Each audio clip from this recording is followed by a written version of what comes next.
say that anyone who was sufficiently motivated to gain access to some computer or network somewhere, if their motivation is high enough, I feel that they can accomplish whatever it is that they need to accomplish, however long it may take them.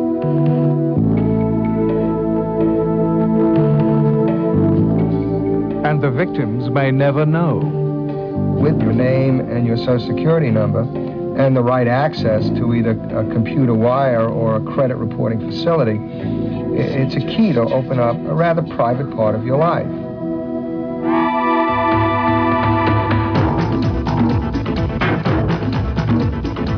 Computers are today's bank vaults. Criminal hackers have attempted spectacular robberies like breaking into Russia's central bank computers to steal $57 million. Money and secrets can be accessed down a phone line. But killing by keystroke is also possible.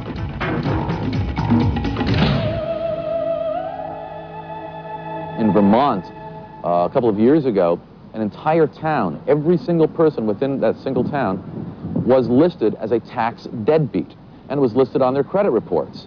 Now, there was a computer error in that case, but that error, that single keystroke that affected an entire town, could have just as easily been an intentional one. In West Hartford, Connecticut, every single person in the town was listed as dead. And the only reason they discovered it was because nobody from West Hartford was being called up on jury duty. So these are kind of humorous. But the point is, a single keystroke can literally kill somebody electronically. Personal information is no longer locked away in a filing cabinet. It's stored on computers at home and work. And hackers show how easy it is to gain unauthorized access into someone's account by using their login and password.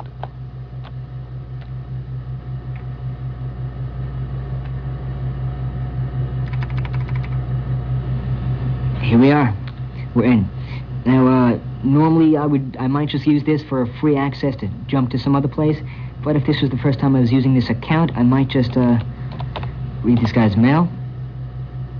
Any embarrassing correspondence or detail of this person's life is now at the mercy of the hackers. See if he has anything interesting here. Well, this is interesting. Something called sexware.arc. Who knows what that might be? Maybe we oughtn't go into it. No. Though if I chose to, I can now transfer this file to me. Though I have much more high priorities than sexual arousal. Okay, he does have his mail stored in here, so if I wished I could read it all the past mail that has been saved. Nothing was stolen, altered, or destroyed. But even if hackers have no criminal intent, what they do is illegal. Breaking into computers without permission is a criminal act. Using a modem, a device that links a computer to a phone line, information can be sent and received, and users can connect to the internet, a vast international network linking millions of computers. With a valid account, huge libraries of information become accessible, and mail can be sent electronically anywhere in the world to hundreds of people simultaneously. In one instance, a heart attack victim's life was saved because he was able to tap out an SOS message when he collapsed at his desk.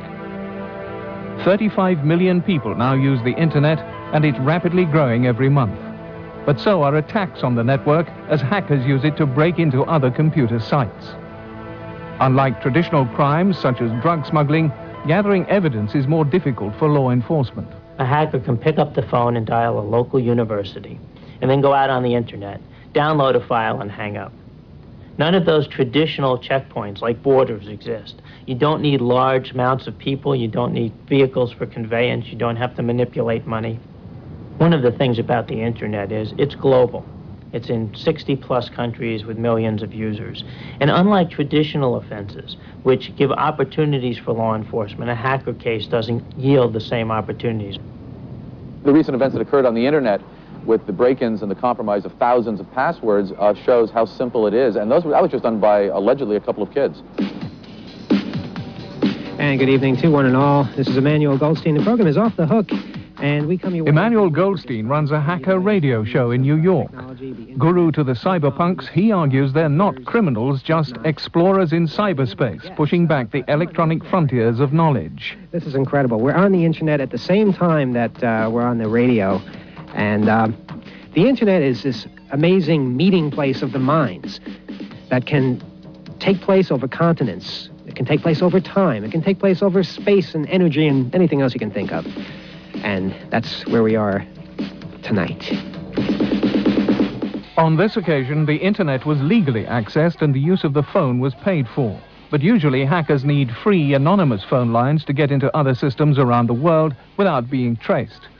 This brings them into conflict with the telephone companies who track their activities. Telco detective Dale Drew maintains a hacker vigil. Here's a picture of Emmanuel Goldstein, who was at SummerCon 1993.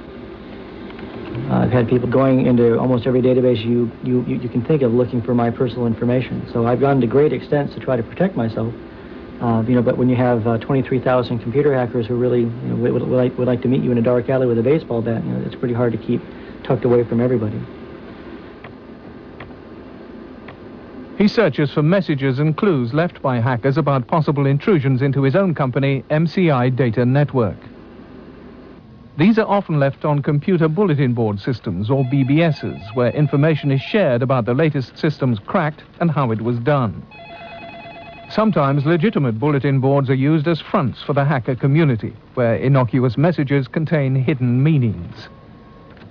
We'll log into a BBS, download all the messages, and then if we find a hacker talking about either who has already gained access into that system, that customer, or is trying to get access to that customer, we will alert that customer to saying, hey, look, we found a couple of computer hackers in Germany or Switzerland or in New York talking about your particular computer system, and here's what we found. You may want to take steps to have that system protected.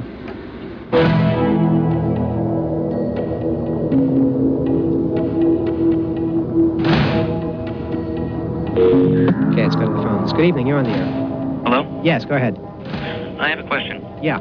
I was arrested for PBXing. PBXing, meaning using a company's phone system to make free phone calls? Is that the definition? Yes. Okay. A friend of mine is carding phone cards. Phone cards, that is making telephone calls with calling card numbers. Yes, and he tells me that it's safe. Is this true? No. No? No. Anytime you commit a crime, it's not safe. It's something you got to remember, and when you do things like that, it's committing a crime. It's very simple to realize that. That's, using a system and not paying for the service is something that someone's going to get angry about. It's very simple. Experimenting with a system, though, and figuring out ways to make it do different things, it's a bit more nebulous. Someone's still going to get angry, but is it technically breaking the law? Who's to say? But at least recognize that there is a risk involved. Don Delaney's worked phone crimes for the past decade. To him, hacking is just another crime like breaking into someone's house. But the teenage cyberpunks don't worry him. He's after organized criminals who exploit hacking techniques. Telephone fraud in New York alone runs into hundreds of millions of dollars every year. Call cell rackets use stolen PBX codes to offer cheap international calls on public payphones. Many codes are obtained from hacking, but it's an activity most hackers despise. Today, Delaney's tracking a street corner enterprise in Harlem. One of the ways you recognize those call cell operations on the corner is when you watch a guy, he hits about 30 different numbers and he's going out through somebody's PBX. They always carry the telephone number on a piece of paper that they want dialed, and they give it to the person to dial it for them. The person initiates the call either using the stolen telephone credit card number or the remote access code through the PBX that they're going to utilize. The hackers seem to have the same kind of moral sense. They know where the line is, they don't cross it. They don't hurt things, they don't damage things. Now, that's not to say there aren't people that can do this.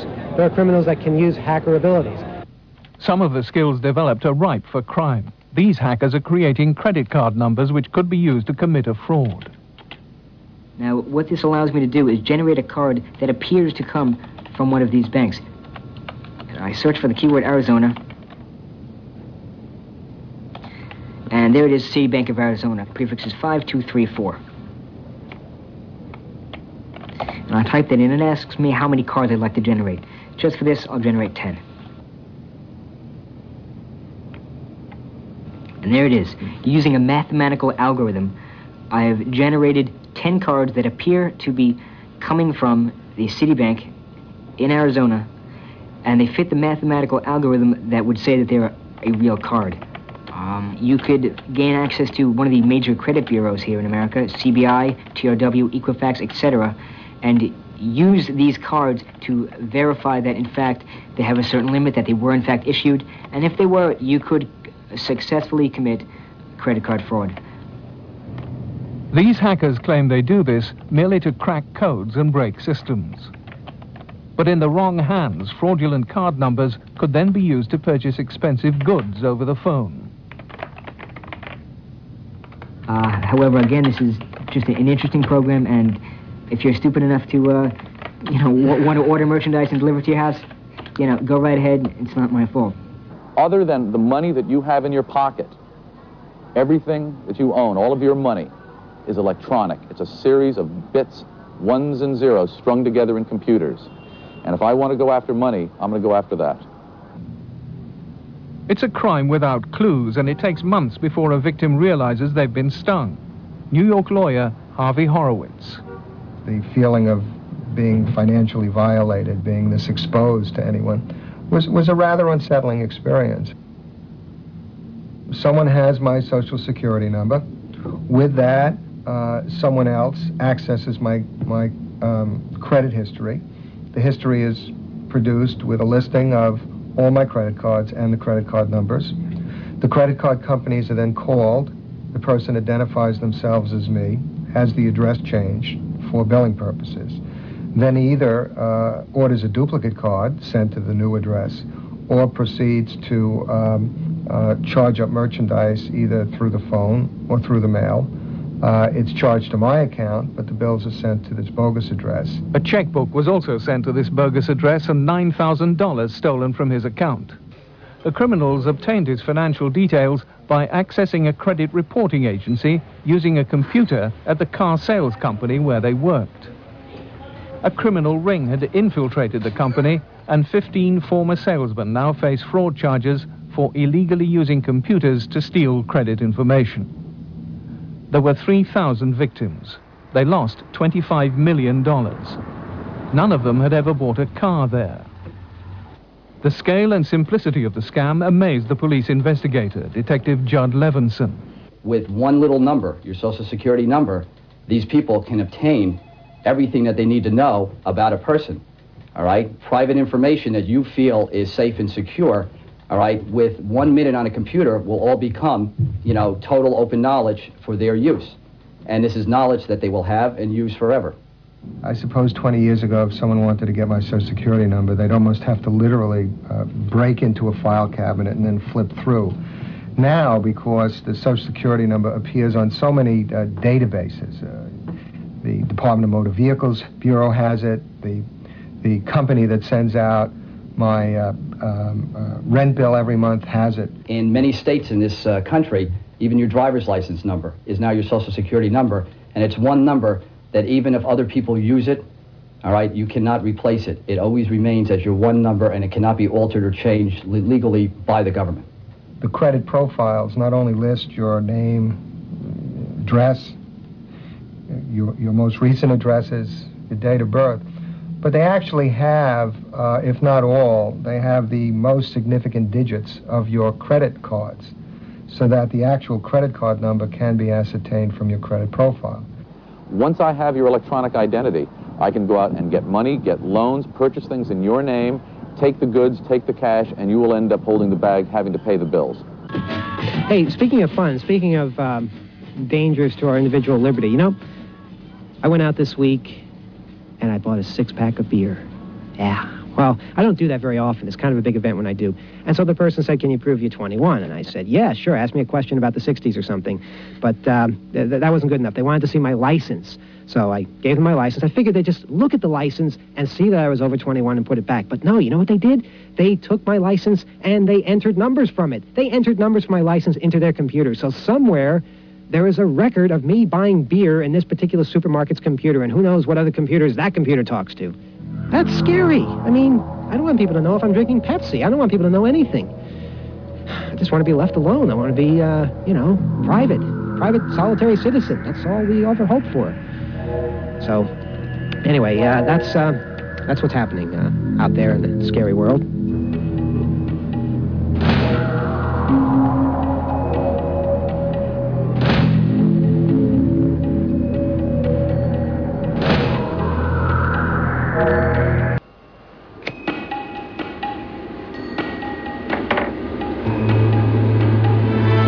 Hackers operate a night shift vigil in their twilight world.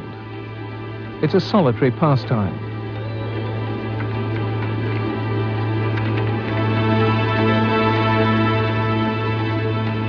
They rarely meet face to face, but the digital underground is one huge swap shop where hackers strut their stuff and boast of their latest exploits.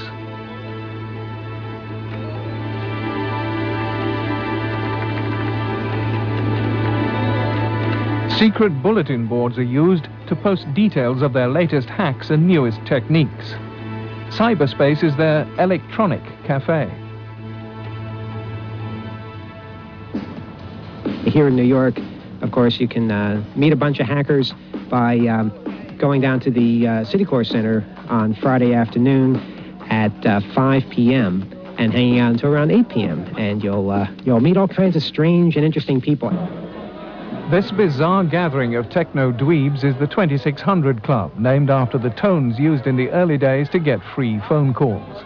This activity is known as phreaking. 2600 supporters meet throughout the world. Clustering around the payphones, they bait the authorities in a show of defiance, but stopping short of breaking the law. There's no crimes going on here. We're here exchanging information. Hacking is the quest for knowledge. It's a quest that makes people in charge of knowledge rather uneasy because sometimes they know things that we don't know yet. But this isn't a view shared by law enforcement. We've had some significant cases like the Masters of Deception in New York and the Legion of Doom in Atlanta, where hackers have penetrated the phone company computers and altered phone services and tampered with their computers. We have to prosecute cases like that. The phone system is integral to American life. We have to make sure that the system's protected, available, and functioning properly. Thing is, hackers don't make very good criminals. When we find something, we usually tell everybody we know. And that's why so many of us always get caught doing something that the government considers to be illegal. One convicted hacker was a former member of the Masters of Deception, Mark Abeni, alias Fiber Optic. Notorious for his hacking expertise and alleged ability to take control of telephone networks, he became a key target for law enforcement. You a criminal? Definitely not. Although, I think a lot of the companies involved in the case were some pretty big multinational corporations and would have liked to see some bad things happen to me. And the judge made sure that that happened. A high-profile prosecution by the FBI and Secret Service led to a year's jail term after he admitted breaking into telephone and corporate computers. He didn't do anything wrong, he didn't steal anything, he didn't rip anybody off, he didn't cause any damage, yet the government feels it's right to put somebody like that away. That's a scary thing and something that I hope we never forget. Abeni's ability to trace and tap phone calls led to his prosecution, a clear warning to the hacker community. As a child, he had an amazing capacity to memorize huge amounts of data. He began hacking aged 12 and was forced to leave one of his schools after breaking into the grades computer. Breaking into a house, it's pretty clear-cut what it is that's being done and usually what the motivation is. With computer trespass, it gets a little more complicated. There's all sorts of motivations and intentions and reasons behind why someone would do that. And there is no one reason across the board why someone would be involved in something like computer trespass. They prosecuted Mark because Mark had the answers, because Mark would tell people how things worked. They didn't prosecute the people that actually caused damage. To them, that's not a threat. The threat is giving out knowledge, is explaining how systems work, explaining vulnerabilities. They fear us because we oftentimes understand a lot more about their computers and their networks than they themselves do. And they feel threatened by this because they don't understand us and they don't know what it is that we're capable of doing. Every country has its own way of dealing with computers, but there's always this group of people there somewhere that's trying to figure it all out, that's trying to hack the phone system. What happens if we dial this number? What happens if we dial that number? If you punch this key at this particular moment in time? If we start making it so people are afraid to do that, no one's going to discover anything. Alert. Repeated login failures for user. Alert. Repeated login failures for user. So each investigator automatically and in real time gets an alert on their screen plus a voice activation of when someone's hacking into their system. And on the screen it tells you what kind of error message it was, what port it was, coming from what system, and what username that they were using when the hacking occurred. Now the system I just tried to hack into is in Norristown, Pennsylvania, and it took about 1 second for that data to come over here. Dale Drew helped prepare the case against Mark Abeni. He's a master of detection, but he's afraid that the skills of someone like Abeni can be used and abused by anyone. So you have the hackers who are the elite of the elite who hack into corporate America and then write computer scripts for the not-so-elite computer hackers. So you have the 23,000 computer hackers within the U.S. being able to gain access into corporate America the exact same way that the elite of the elite computer hackers do. So it would be as if a 14-year-old child using the most simplistic and cheapest hardware available would have the same access to your computer system as the same people who designed it. People target whatever seems the most unreachable. People here target military systems because they say military systems can't possibly be breached. And if they can't be, what's the harm? If they can be, then we better start breaching them to figure out how they can be breached. I'd much rather have a hacker do it than some enemy agent. Only recently, the CIA thought it had snared a super spy attempting to steal blueprints for the latest military weapons systems. Ship designs and ballistic missile research were compromised when internet raiders broke into the Pentagon's defense computers. They copied and erased records, took control of several sites, and in some cases, shut them down. 1 million passwords had been stolen. A 16-year-old British hacker has now been arrested. I'm going to examine a military site. Typically, it's not a good idea to try to break into a system while people are using the system. But in this case, I'm going to use a little bit of a backdoor method that allows me access to the files without actually alerting the users in the system.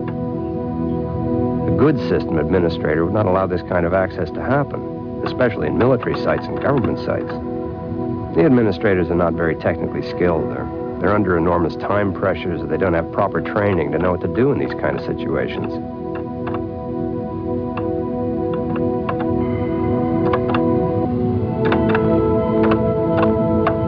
I've now, in essence, taken their hard disk on the remote system and placed it in my local system.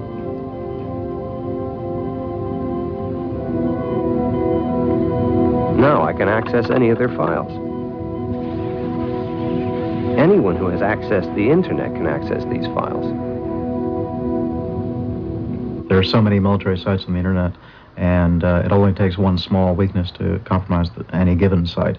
And so while there are a lot of military sites, many of them are probably fairly secure, nonetheless there are potentials for lots of break-ins. Dan Farmer's job is to make his own company's system secure. Based in Silicon Valley, he's an international expert on hacking. People aren't aware of how easy it is to gain access to systems. They aren't aware of how easy it is to gain access to information that's kept on systems. And pretty much anything that's run on a company level, whether it be financial records, new plans for new products, personnel files, anything of this sort, is fairly easily accessed over the internet and is done so on a daily basis by interlopers or intruders. Every company on the internet of any size whatsoever has been attacked and has probably been broken into. And if they think they haven't been broken into, the odds are that they just don't know that they've been broken into. Corporate America is afraid to publicly admit there is a problem. Companies often refuse to report computer break-ins to the police, but it's known computer crime costs business an estimated $3 billion a year. Most organized crime is after money, and they're going to use whatever techniques that they have at their disposal to go after those. We see here in the United States, oftentimes, ATM machines, the subject of attack. Some people drive a pickup truck up to an ATM machine, wrap a chain around it, yank it off its pedestal, and take it apart and get the money out of it. The electronic criminal would rather do it in a more sophisticated manner. Financial experts Price Waterhouse run their own team of legal hackers to protect some of the most sensitive corporate and government computer systems in the USA. The purpose of a hacker study is to test a client's susceptibility to a hacker attack from both an outside hacker, the people you read about in the papers, teenagers, people in their basement, and an inside hacker, which could be a disgruntled employee or even a trusted employee who, for whatever reason, has decided he might like to try to get some more access to a system for financial or other type of gain. We have a software tool known as a demon dialer, and what that does is it dials every possible phone number in a given exchange. If it hears a computer tone, it logs that phone number for us, and then we can go back and we'll try to make a connection to those numbers and see if we can find our clients' computers. And what we'll try to do at the second level is to actually break into the computer, either by guessing a password, stealing a password, somehow circumventing whatever control or security mechanisms that have been put in place. And we have a number of tools that help us to do that. We have a password guesser, which is a program that takes an English language dictionary and attempts to use every word in that dictionary as a password, hopefully finding one that works.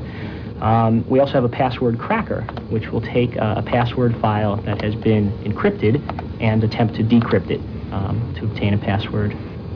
The team uses techniques and programs obtained from the hacker community itself and have never failed to break into a client's computers. When banks are broken into, for instance, they will almost never report it because the stigma of being broken into for a bank is much greater than the financial loss that they'll incur as a result of this. And the same kind of things with large corporations when they have something very important stolen. They'd much rather just take the loss and the financial loss than to admit to the public that, yes, we've allowed all your tax dollars or stock dollars to go away because we weren't watching the back doors. A few years ago, the Bank of New York, at the end of the day, tallied up their books, and they discovered that they were $23 billion short, gone. They could not find what had happened to it. That evening, they brought in their experts and found a one-line error in the code of the software programs that ran the transactions. So what do they do for $23 billion? They have to go to the Federal Reserve System to borrow the money, balance the books, pay the interest the following day, and straighten everything out. If a similar type of error, either accidentally or purposefully occurred to the Federal Reserve System, where are we going to borrow $1 trillion for an overnight repair? That is one of the biggest threats that exists to the Federal Reserve today. But there is another threat. The Federal Reserve has a network of computers throughout the USA linked to all the major banks. In New York alone, these networks monitor 3 million financial transactions a day. For somebody who wanted to disrupt the financial system of the United States, the Federal Reserve System makes a very attractive target. Here in Culpeper, Virginia, 80 miles from Washington, is a secret communications center. The Culpeper location for the Federal Reserve Board is kind of like a bunker built into the side of a hill, and apparently has a fair amount of physical security associated with it. Radiation-proof chambers underground house a gigantic vault which until recent a fortune in cash to be used to jumpstart the U.S. economy in the aftermath of a nuclear war. But is it safe from a hacker attack? Electronically, the Federal Reserve Board is very aware of the vulnerabilities not only to themselves but to financial institutions in general. Around the globe, there are 21 electronic networks through which $3 trillion move every day. Culpeper is also a nerve center for one of these key routes for the worldwide electronic transfer of money. These networks are now so vital to the economy, they make ideal targets for a terrorist hacker attack bent on destabilizing the government.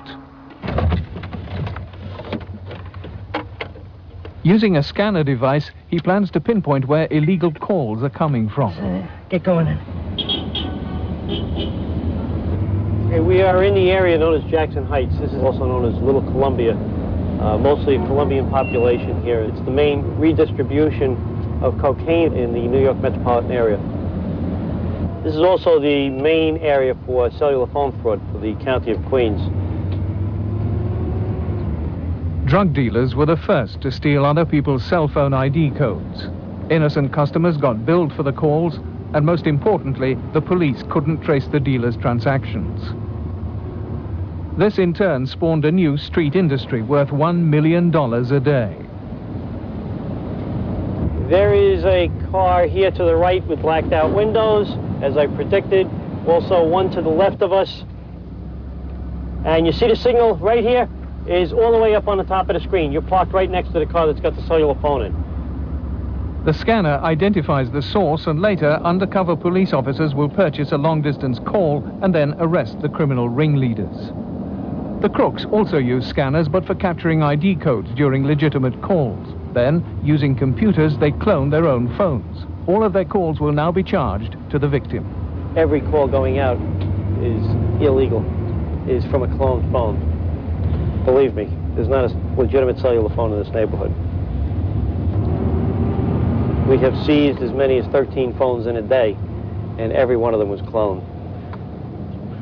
At night, when it gets dark on that block, it's very dangerous. There's been several murders there during the past year. In fact, one of the people that we arrested for cellular phone fraud was shot and dumped on the Northern State Parkway out on Long Island. And we ended up investigating his homicide. That's what brought us back in here. The other customers who have cellular phones are paying for the loss because the telephone companies are allowed to charge by tariff from the FCC 100% of fraud back to the other customers. So the customers are paying. One of those is New York businessman Theo Georgopoulos, whose code has been stolen 8 times in the last 5 years. About a year ago, I received a telephone bill at my office. It was about 150 to 180 pages big, and it was in excess of $20,000.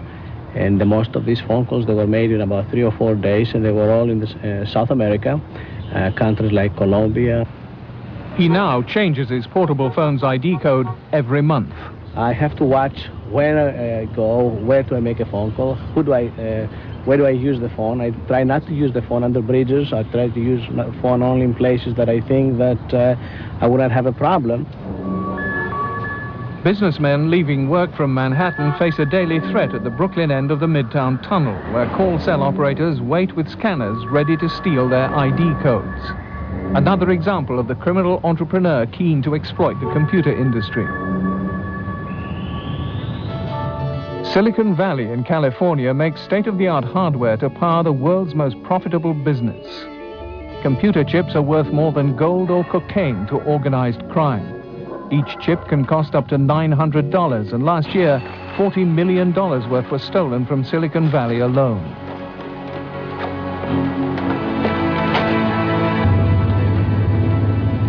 High-tech robbery detectives are investigating a spate of 8 armed takeovers of company premises by gangsters and are witnessing more violence.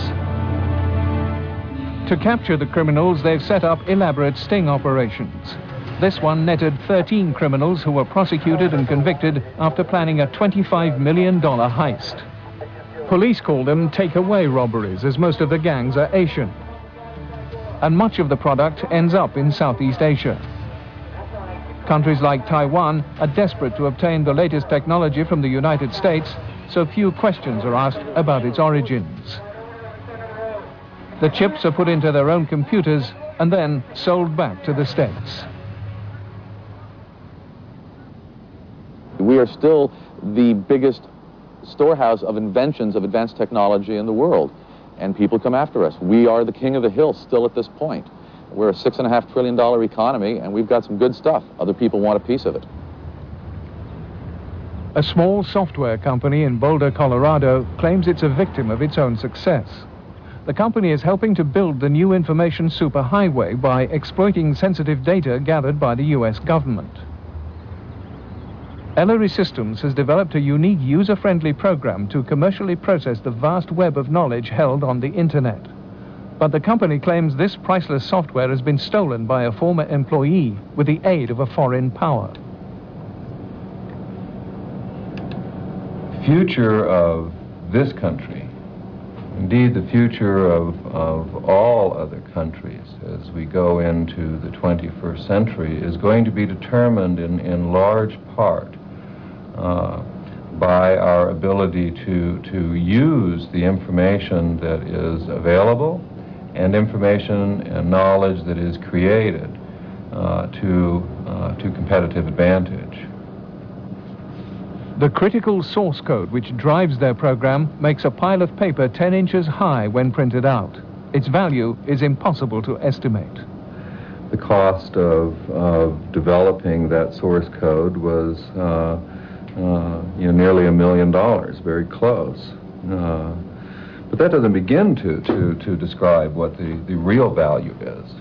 The anticipated value of this kind of technology is measured in billions, in tens of billions, in hundreds of billions of dollars.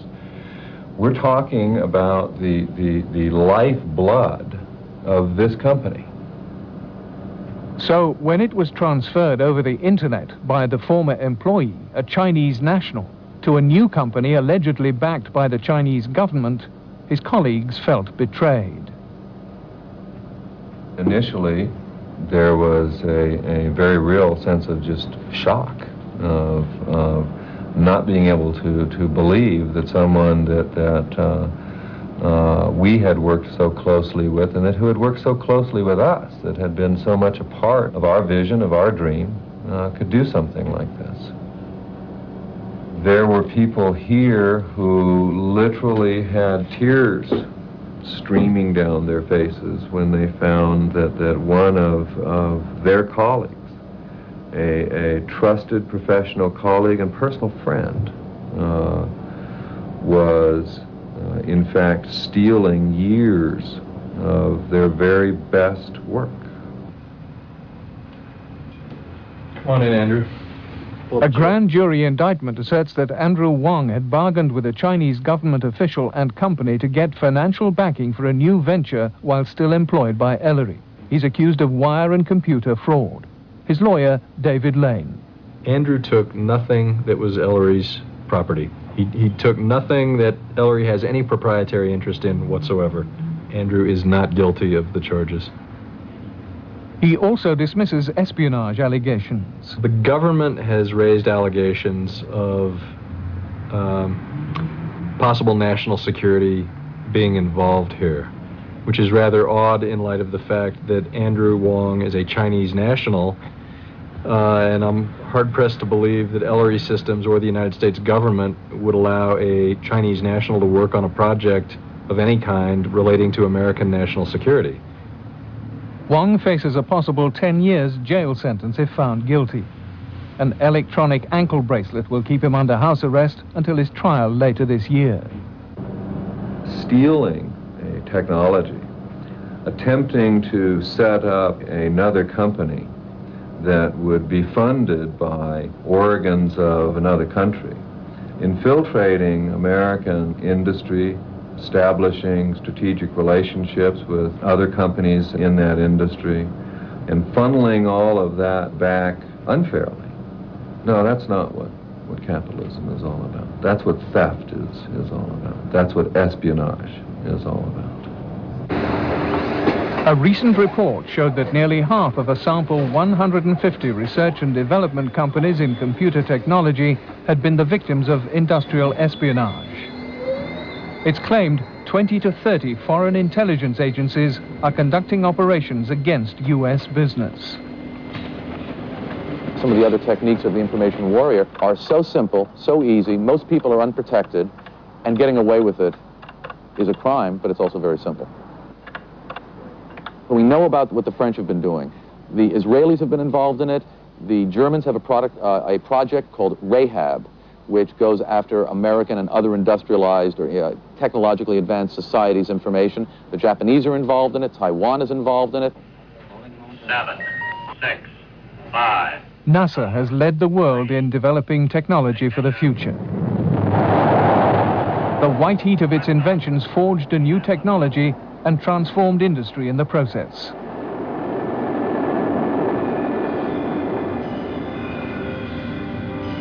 Its Cray computers are some of the most powerful in the world, containing huge amounts of scientific data which is commercially sensitive.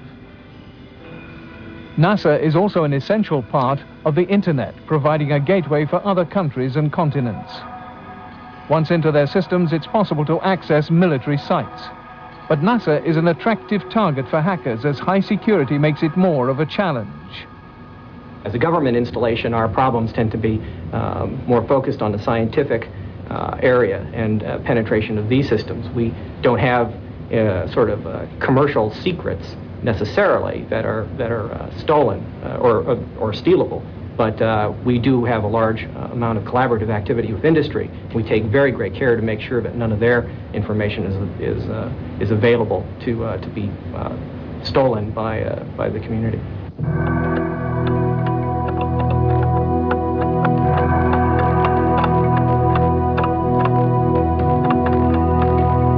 I'm going to masquerade myself as a user on the remote machine, and now I'm going to try to log into the machine itself.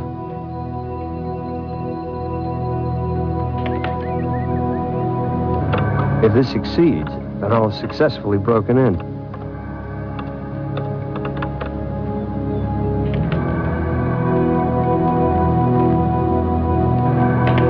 Bravo, I'm now logged into the remote NASA computer, as you can plainly see by the login banner. This hacker has developed a technique that allows him to take over the system. Right now, I can become any of the users. I actually own the machine. I control the password file. I control the horizontal and the vertical.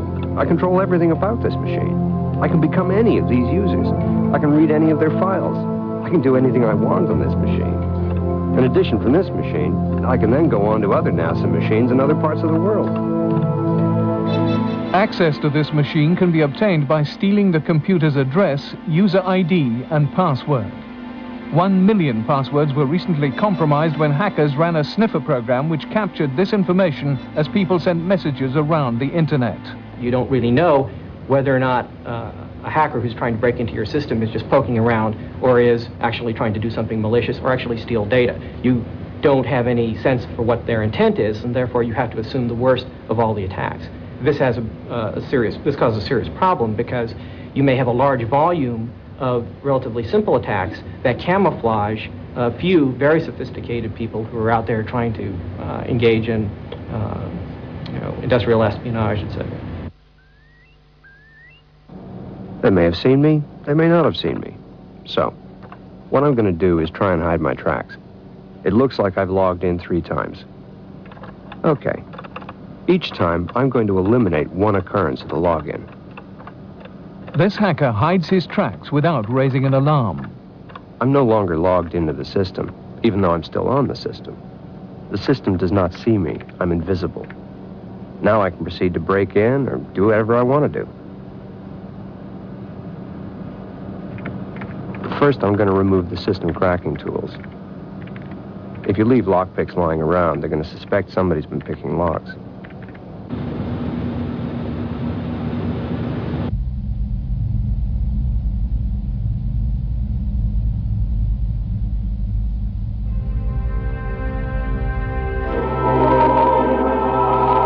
Corporate information is power and money, and its acquisition is rising in value in this new era of information warfare.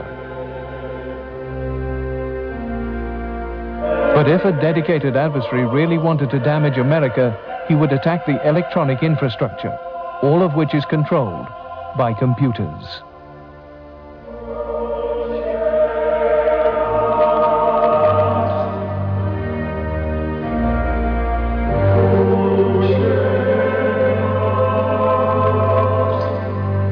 I would try to attack the financial systems, either through Wall Street or perhaps through the Federal Reserve Board or the SWIFT network. I would go after transportation facilities, shutting down airlines and other major transportation routes. And I would also go after communication systems, whether they're cellular or land-based telephone companies. If I could, as a bad guy, bring those systems to a halt or severely hamper their operation on a daily basis, the economy of this country, upon a sustained attack, would definitely suffer. Modern terrorist can do more damage with a keyboard and a computer than he can do with a gun or a bomb.